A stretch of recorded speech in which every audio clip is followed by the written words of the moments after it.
the basic idea is to interview you about things that I think are relevant to you, and they might be relevant in Jewish education.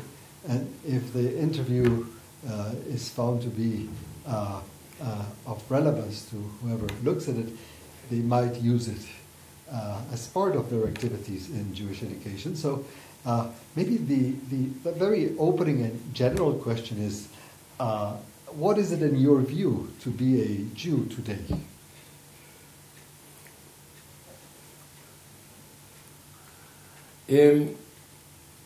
I can tell you what it is for me to be a Jew today. I don't know if I can really say what it is to be a Jew.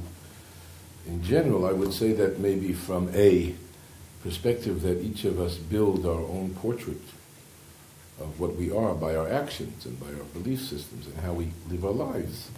I'm saying something about what I think being a Jew is about because it's basically a projection of who I am, or at least I paint a portrait. So for me, first and foremost, being a Jew is first and foremost being part, sensing that one's humanness, my humanness, is deeply, intricately bound up to I would say a world extended family, a family that's world extended, or to a people, a historic collectivity that's called the Jewish people, or the worldwide Jewish community.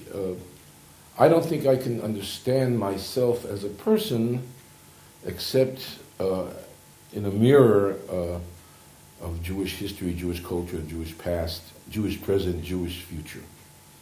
So Jewish for me is, I would say, essentially it's a sense of strong ethnic belonging. That's number one. But of course, I feel that ethnicity is not enough. To me, ethnicity is a given of human reality, and I think, generally speaking, it's not worthwhile. I think you can do this, but it's not worthwhile to. It's best to accept your ethnicity, but one needs to, in my opinion, this is a more normative position. The first is sociological. I'm a Jew. I'm part of the Jewish collectivity. The question is, what does it mean? What does that entail? What norms does that entail?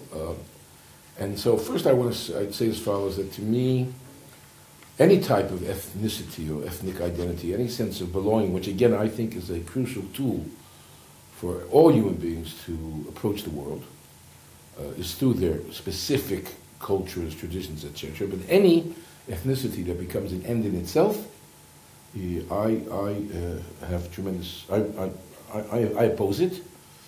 And that's one of my pet peeves in general about Jewish ethnicities. I think that it so often becomes an exclusive type of club which, instead of becoming a means to encounter humanity, to be part of the world, to both be part of the world, to contribute to the world, etc., it becomes a way of protecting oneself from the world, from not engaging in the world. That's what you call an end in itself?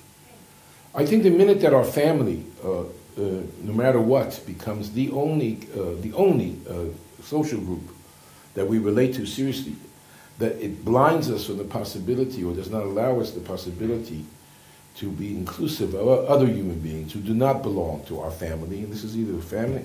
I have trouble with families like that also. There are some wonderful families I know. They're lovely families, but boy, it begins and ends with that family. There's no room for others in that family arrangement. And any type of ethnicity which again is not a means to embrace humanity and to include humanity within it, but to keep humanity out, is one that I object to and I won't be part of.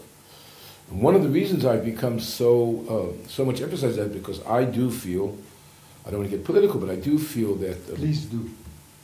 Oh, it's no problem to get me to be political, but I mean political in the larger sense, not in a...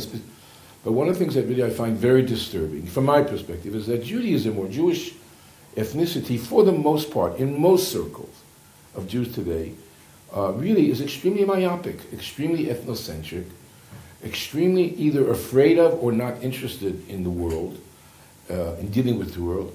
And I even have, I could give you as well, I don't know if it's part of this discussion now, time-wise, but I can understand where that comes from, but I don't accept it. And again, as I say, I'm very proud to be Jewish, as long as being Jewish means to me a way of embracing deeply and profoundly humanity and being part of humanity and contributing to the betterment, or what Freire would call the important Portuguese, he's not a Portuguese, Brazilian, to humanize the world. I think all ethnicities should be devoted not to the, or not mainly to their own ethnic self-preservation. I'd like to believe that ethnicities are here to stay and ethnic groups are here to stay, but they should be devoting themselves to use their ethnicity and their traditions in order to encounter the world and to make it a more human place. And that's really what it means to be Jewish. To me, it means to be in a position of, if you want, celebrating or boasting or having a Jewish particularity, some familiarity. And I stress, I don't consider myself a great scholar of Judaism, but I think I have I have good Jewish cultural roots. I have some familiarity with our traditions and our history and our experiences and our people and its life today. And it's basically using them as resources to humanize the world.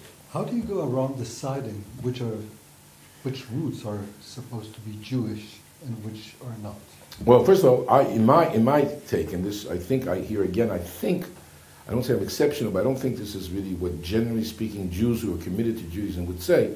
I truly don't care about that question. In other words, I care most profoundly and deeply what I believe I or other people or peoples feel is right on an aesthetic level and ethical level. I don't have to. I'm a free Jew. I mean, maybe I should have said that now. I'm a free Jew. I'm not a Jew that has any a priori commitment that the Jews have the word, the message, the mission to humanity. In fact, I find, just in passing, I find that a repugnant and very problematic position that Jews have maintained about themselves for 3,000 years. It's very hard to get out of it, that we're the chosen people and chosen in some special way. But I find it, even in its most, most humanist type of interpretations, that we have been chosen not because we're racially better, but we are called to be better than others. I find that racist also. If people should be better, all people should be better and strive to be better, not just Jews. So in general, I find that type of, I find that tradition very difficult. So you ask me what I take from our tradition, what inspires me to be a better human being. And now, how do I know what does it mean to be a better human being? Who knows? No, how do you know what is our tradition is the question. Oh, well, listen, I don't know what our tradition, all those people who say they know what Judaism says, all I tell them is take a look at any sociological reality of Jews today and see how Jews, how the Jewish sources, I'm talking about people who care about Jewish sources and have Jewish knowledge, how different types of humanity or humanists they create. From the ultra-Orthodox who are keeping a woman out of, don't want them to go on the same street, to the settlers in the territories who think it's okay to destroy the olive groves of Palestinians because they don't belong here, to those who say that Judaism and democracy are one and the same, to the Reform movement who believes in tikkun olam and transforming, and all of them are basing themselves on our text, okay? And I would say that because we've been around for 3,000 years, and frankly, to a large extent, Judaism, and this is maybe not nice to say, but it's truly a culture based on the interpretation and enactment of their texts, okay? When it comes, I think, to the political, ethical realm, you can find everything in our sources. And my doctorate's on, you don't know, you do know as a matter of fact, because you know me, but for the public, I did my PhD on the religious kibbutz movement. I was very interested in seeing how they combine humanism, social democracy, etc., with halachic loyalty. And as one of their leading figures who wanted to build what he called a humanistic Talmudic Judaism. And he said, I have to say humanist, because you can prove terrorism and fascism from our sources as well. And look, and he points out, this is in 1943, And really what he was attacking was Etzel. Okay? So the Etzel, a lot of the people in Etzel were religious people.